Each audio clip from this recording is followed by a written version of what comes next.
उद्धव ठाकरे यांना एनडीए मध्ये येण्यासाठी काही मोठमोठ्या लोकांकडून ते पंतप्रधान नरेंद्र मोदींना मेसेज पाठवत आहेत, निरोप पाठवत आहेत, असा गौप्यस्फोट एबीपी माझावर मंत्री दीपक केसरकर यांनी केलेला आहे।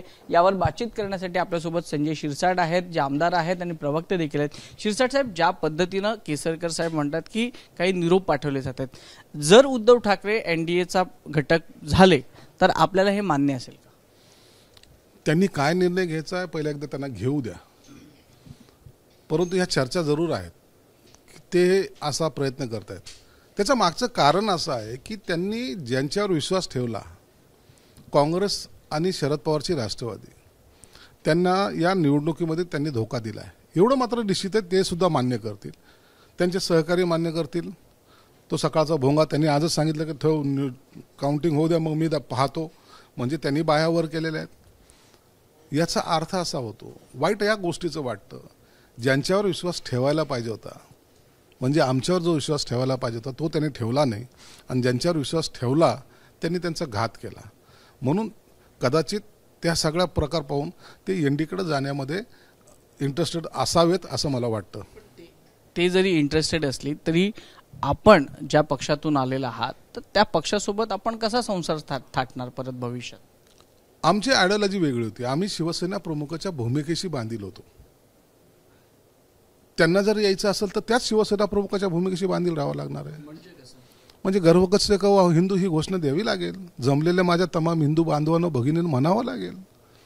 तुम्हाला जर हे आवडत नसेल आणि तुम्हाला पुन्हा जर काही इतर गोष्टीचं जर तुम्हाला इंटरेस्ट असेल तर तुमचं आणि आमचं जमणार नाही, परंतु शिवसेना प्रमुखाच्या भूमिकेशी जर तुम्ही जर ठामपणे पुढे येत असाल तर निश्चित स्वागत करू। म्हणजे हिंदुत्वाचा मुद्दा घेतला तर तुम्हाला काहीच अडचण नाही ना? काय अडचण असेल कारण आहे?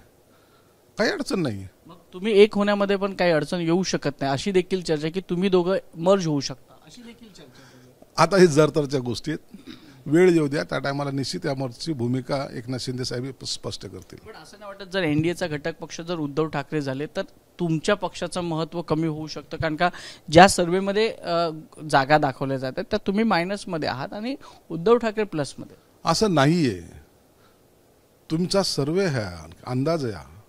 आम्ही 15 जागा लढवल्यात, त्यांनी 22 जागा लढवल्यात। 22 आणि 15 मध्ये फरक आहे की नाही? मुळात हाच 7 जागेचा फरक आहे। आम्ही 15 लढवल्यात, आम्ही 12-13 जिंकतोय, आम्ही 2नी मायनस होतोय, ते जवळपास 10-15नी मायनस होत आहेत, ते 6-7 वरच अडकत आहेत। आणि म्हणून आम्ही प्लसमध्येच आहोत, आम्ही मायनसमध्ये नाहोत।